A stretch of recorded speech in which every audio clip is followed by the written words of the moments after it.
The News at 5 on 2 Works For You starts right now. Hey!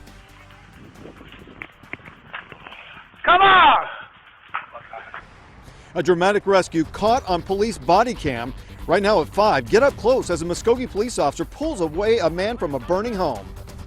It is with a deep sense of honor and humility that I stand today to accept the opportunity to serve a second term as your governor of the state of Oklahoma. Plus, Inauguration Day in Oklahoma. Good evening, I'm 2 News anchor Russ McCaskey, live tonight at the Oklahoma State Capitol. More on what Governor Mary Fallin hopes to accomplish in her second term coming up in just a moment. First, though, a weather alert. Want to check in with meteorologist Taft Price. He has the very latest on what could be some wintry weather moving our way. Taft?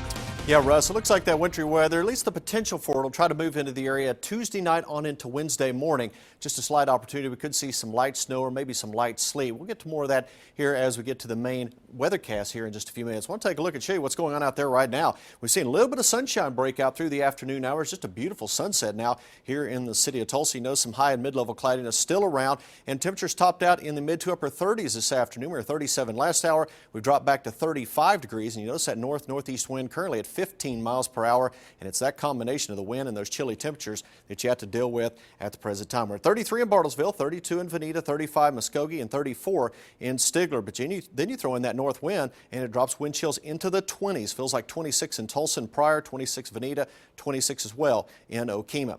With the partly cloudy skies expected this evening and overnight, temperatures are going to drop quickly next hour below freezing.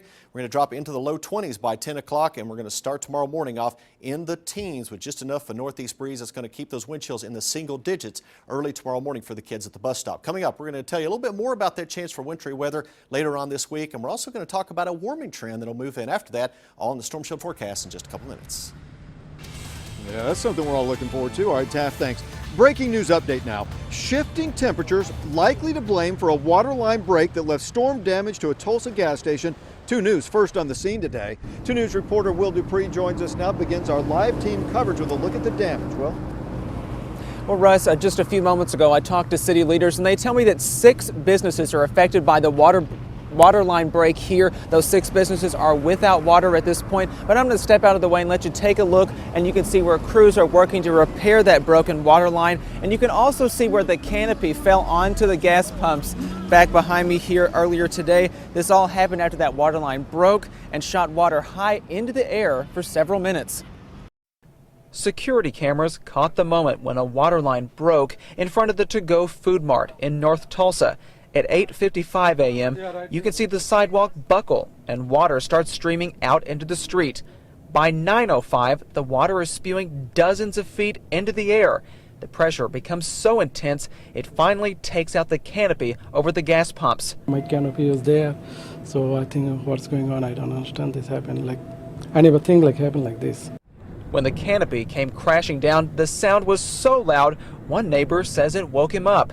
Reminded me of the train wreck here a while back there, the train wreck. That's how loud it was. The canopy was destroyed and half of it was floating down the road, and a big hole in the road, and water was spraying everywhere. Another neighbor came to see what happened after talking to his son-in-law who works across the street. And when I got there, I was like, wow, it looked like a tornado hit it. It's powerful water to do that, real powerful. I mean, it looks bad. The city expects to have water restored by the morning, but it's going to take the gas station a lot longer than that to get everything back to normal.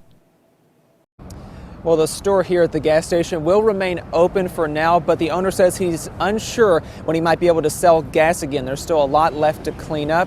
Tonight on 2 News at 6, an update on the timeline for the repairs. Live in North Tulsa, Will Dupree, 2 News Works for You. All right, Will, quite a scene there. And that breaking news was creating some traffic problems earlier in the day. Want to check back in with Taft. He's been following that for us as well. Taft, how's traffic moving at this hour? Well, Russ, we're seeing some minor slowdowns in that area. This is located at Pine and North Fulton Avenue. And again, you notice we are seeing just some minor slowdowns in this area, no significant problems. And again, this will improve as we move on through the rest of the evening and overnight, especially as that traffic slows down there on Pine. As we expand things out across the rest of the city, things are in pretty good shape. Just some minor slowdowns where you would normally expect them, especially there on South Memorial. Well, you can check out your early morning commute every morning on 2 News Today, each weekday starting at 5 a.m. Hey! Come on! Take a look at this. New video into our newsroom as Muskogee police rescue a man from a burning home. 2 News anchor Stephen Romo has more on the incredible footage that was captured on a police officer's body cam. Stephen? Yeah, Russ, incredible video indeed. This is a first-person view of the officer arriving at the home on East Side Boulevard. He then grabs this man who has some burn injuries on him and drags him away from that home. The adrenaline is pumping as all this unfolds quickly. The Muskogee officers show up and they see that thick smoke pouring out. They also head next door to the home and help a woman get out of that home. She was grateful for their intervention. Ma'am, I think from what I can see now, it looks like your home's going to be okay as of right now. They kind of started getting it out over there on that little shed. Now, police tell us the cause of the December fire turned out to be a space heater malfunction. They also say the home was illegally connected to a neighbor's electricity. Tonight at 10, though, we go in depth on how all of this unfolded. Some incredible video there. Stephen Romo, 2 News works for you. Yeah, really incredible stuff. All right, Stephen, thanks. New at 5. Prison time for a Tulsa pastor. Just hours ago, a judge sentenced Reverend Willard Jones to 3 years in prison, followed by 3 years of supervision. Jones pleaded guilty to using nearly $1 million of church and community center money for himself. Coming up on 2 News at 6, Liz Bryant talks with a woman in charge of the center who says she was completely in the dark about that theft. Again, that coming up tonight, new at 6 o'clock.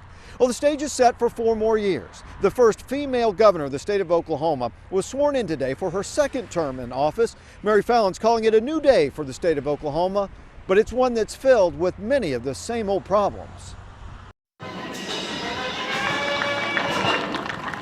The crowd was much smaller than it was 4 years ago when Mary Fallin first took office. So help me God.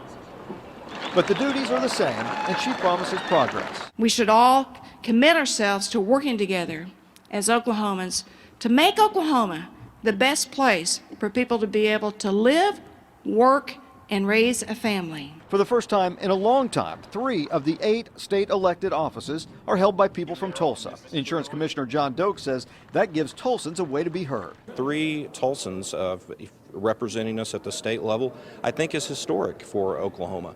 And I think it just shows the diversity of you can come from anywhere in the state and make an impact. Most of the attention will be focused on the new state superintendent, Joy Hoffmeister, who says she plans to continue living in Tulsa and commute. She says testing and the teacher shortage are her top priorities. So this involves finding a solution for teacher pay increase. We are at a crisis. We are 3rd from the bottom in teacher pay in the country. Thank you. And while this is a day of celebration, all signs point to tough times ahead, especially with oil below $50 a barrel. But Governor Fallin says today that Oklahoma can and will succeed. Tomorrow offers us a new day with bold ideas and possibilities to dream big dreams for Oklahoma.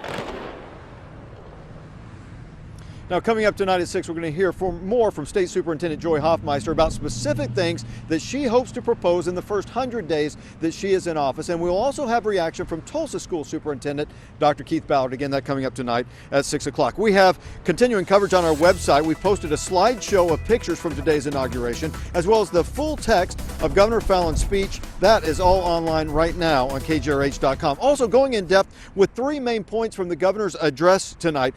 Number 1, improving education and graduation rates. Number 2, reducing the number of people in the state prison system. And number 3, improving the health and quality of life of Oklahomans. All right, Tulsa International Airport set to make news tomorrow. Airport officials say they'll announce a new nonstop service from TIA. We'll be there for the announcement tomorrow morning. We'll let you know what they say on 2 News Midday, as well as on KJRH.com and our 2 News mobile app, so look for that. A woman in need of cancer treatment is finally getting it. It's a story that the 2 News investigators have been following now for 5 weeks. 2 News investigator Marla Carter joins us now from the newsroom with the latest on that story. Marla? Russ, from heart surgeries to brain tumors, the 2 News investigators found a number of patients that said Indian Healthcare Services denied funding for life-saving procedures and visits. We introduced you to one of those patients, Marquita Lyons, last month. She was in need of a biopsy, but says the Claremore Indian Hospital, which is basically her only option, didn't have the money. Indian Healthcare Services tells us it is outsourcing care and has limited funds. For Marquita, the wait was agonizing. Are these my last breaths? Are these my last days? Is there a 60-40? Is there a 80-20? Is there 40-60? I don't know, because I can't get the biopsy. Now, that was last month. The good news now, after our investigation first aired, Indian Healthcare approved her biopsy and follow-up procedures 2 weeks from today. She will have a double mastectomy and then chemo will follow. I talked to Marquita this morning. She's visiting her son and grandson in Utah before her treatment begins. We'll continue to follow her journey and bring you any updates on Indian Healthcare. Live in the newsroom, Marla Carter, 2 News Works for you. All right, Marla, thanks. New at 5. An end to a multi-state search for a Green Country missing man. Michael Arndt vanished last week from Ottawa County. He was found this afternoon sitting on the side of a road near Tift City, Missouri. Arndt has mental health issues, and his family tells authorities that several family members have been fighting over who should care for him. Targeted by hackers. Next at 5, the group that's taken over control of U.S. military websites, but why the military officials say they're not worried about it. And we saw a little bit of sunshine this afternoon here in Tulsa, northeast Oklahoma. Temperatures warmed into the mid to upper 30s. Beautiful sunset out there now, but we're going to see temperatures dip into the teens later on tonight. We'll talk about that and our chance for wintry weather later on this week.